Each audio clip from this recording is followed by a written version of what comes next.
politically and economically, to the point where, hopefully in the not-too-distant future, we'll be able to merge our system with theirs, and of course with those of the rest of the world, to form some kind of a world brotherhood, a world union, a world government, to be exact, which by definition would hold a monopoly over all these weapons of mass destruction, and then nuclear war between nations finally would be impossible, for the simple reason that there no longer would be any nations, including our own.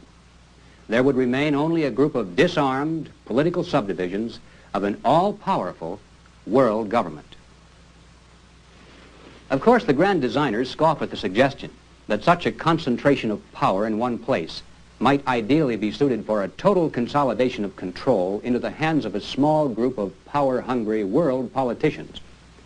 They particularly scoff at the possibility of this power falling into communist hands through the tactics used so successfully by their agents working within every other coalition government in which they've ever participated.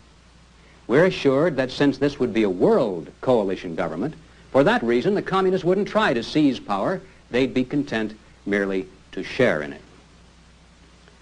Well, without going into that particular little fantasy, just for the sake of discussion, let's grant the point and assume that a world coalition government with the communists really would result in a merger of our systems rather than the domination of theirs over ours.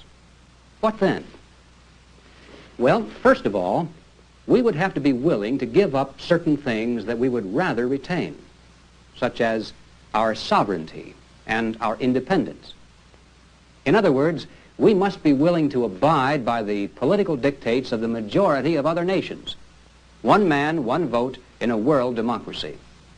We must merge our monetary system with those of other nations, eventually to form a world currency. We must willingly submit all international disputes to a world Supreme Court and abide by those decisions regardless of the outcome. And above all, we must turn over our most powerful weapons and even our armies to international control so that the new world government will possess sufficient military might to compel the various political subdivisions by force, if necessary, to comply with the dictates of its laws and the decrees of its court. Now, to be sure, we'd prefer not to have to do any of these things, because obviously if we're going to merge with other countries, other cultures, other legal systems and political ideologies, we can't expect the whole world to adopt our way of doing things. It'll be a give and take situation in which we'll have to seek a common denominator, a middle ground between our way of life and the way things are done in other parts of the world. And of course, the result of such a compromise of systems predictably would have to be a mixture of the volatile dictatorships of Latin America, the tribal customs of newly emerging Africa, and the socialist regimes of Europe and Asia.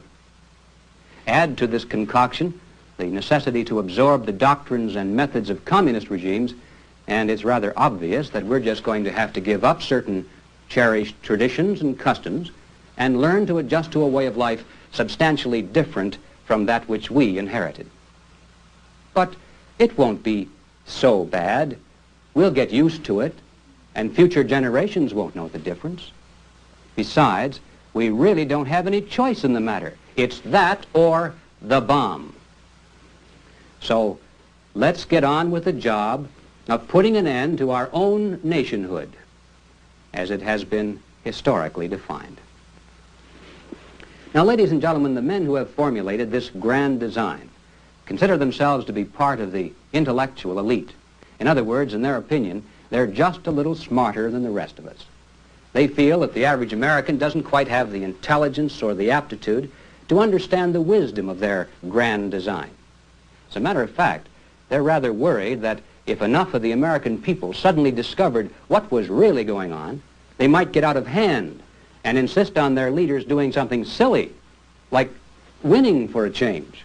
And so in order to keep us contented at the polls and to prevent us from asking too many questions, sometimes it's necessary for them to put up a pretty good show of standing firm against the communists, to make some strong nationalistic statements now and then, and perhaps even to get us involved in some limited wars, which, although they're clearly not in waged in any way to endanger the enemy or weaken his position, still, with the daily loss of American lives in a shooting war against communists, who would dare suggest that our foreign policy is soft on communism?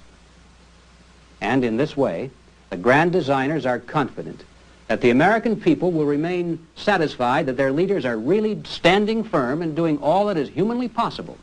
But in reality, ladies and gentlemen, they're merely buying time. It's their plan that the old-timers among us, those of you who have been raised with those old-fashioned and outmoded concepts of patriotism and love of country, that in time your generation will pass away, or at least become the minority voice.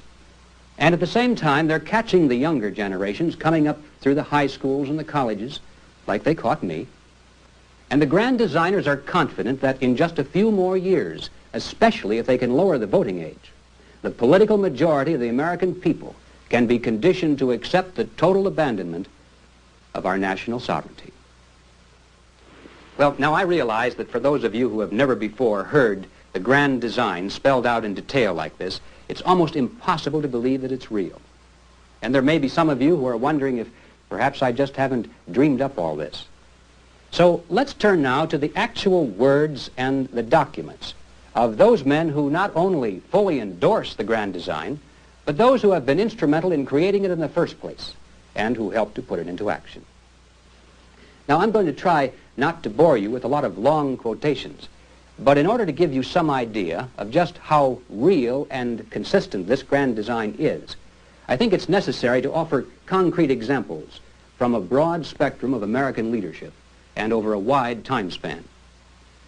For the philosophy which I've just summarized has been held and preached for many years by opinion molders in the communications media, by congressmen and senators, by high-ranking personnel in all agencies of the federal government, by secretaries of state, secretaries of defense, Supreme Court justices, and even presidents of the United States. A good place to begin is with a speech delivered by Joseph E. Johnson on February 2nd, 1959.